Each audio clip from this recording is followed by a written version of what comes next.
Now on to invisible illnesses. So I'm just going to kind of do this pretty quick, and I'll add some links in the post towards the bottom about just different links to invisible illnesses and just to explain what they are a little bit more. Then I'll also try and throw in some disability ones as well. So, an invisible illness basically encompasses any chronic illness or illness that isn't visible to the naked eye. So, I don't use a wheelchair, I don't use a walker, that kind of stuff where you visually cannot see that I am ill, but I still am. So, an example of this obviously is irritable bowel disease, which is what we're talking about this week, but my fibromyalgia also classifies as an invisible illness. So you obviously cannot physically see that I'm chronically ill, but I am, and it can be extremely hard to be diagnosed with invisible illnesses since you don't have visual ailments on the outside of your body, it's all on the inside.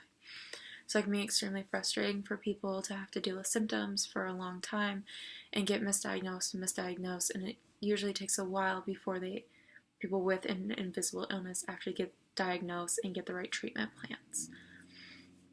But another reason why it's hard to have an invisible illness, and I've talked about this a little bit before, but I have a lot of issues with it being a college student and having chronic illnesses, is that a lot of people don't see that you're actually ill, and so they judge you for using things like the handicap bathroom.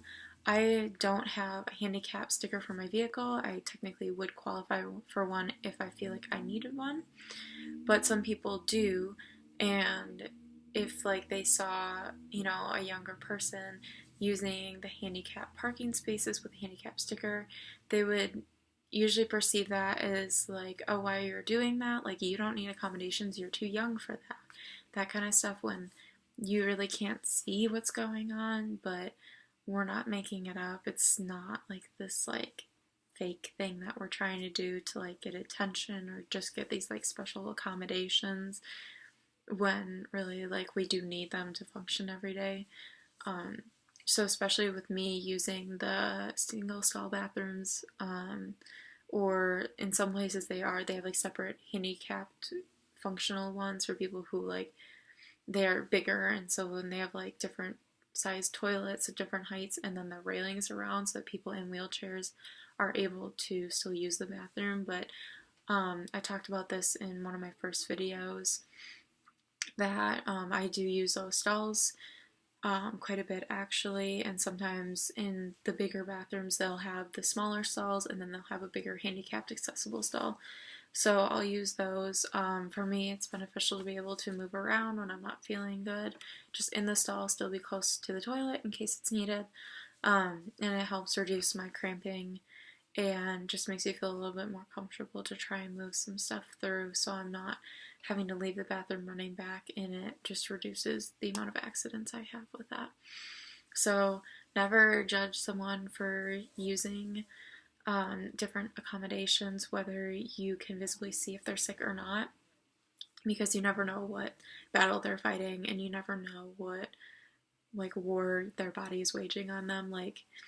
You would never know that I'm sick. Yeah, visually sometimes I just look exhausted, I'm pale, I'm you can see that I'm tired and fatigued, but you would just think I'm a normal college student, instead of, you wouldn't see that extra step where I have two chronic illnesses that are both invisible. So that's a little bit about visible illnesses, and I'll throw some links in the post for you, and yeah, so that's that. And if anyone else has any more questions, feel free to throw them out. We only have a couple of days left. We have 2 days left of IBD Awareness Week, since this is Tuesday, December 5th, so day 5, and it goes through the 7th. So I will be continuing on with any questions, and I'll answer them in videos. Otherwise, I'll just keep throwing information at y'all and seeing what feedback we get, and if we get any more questions from that. So have a good night.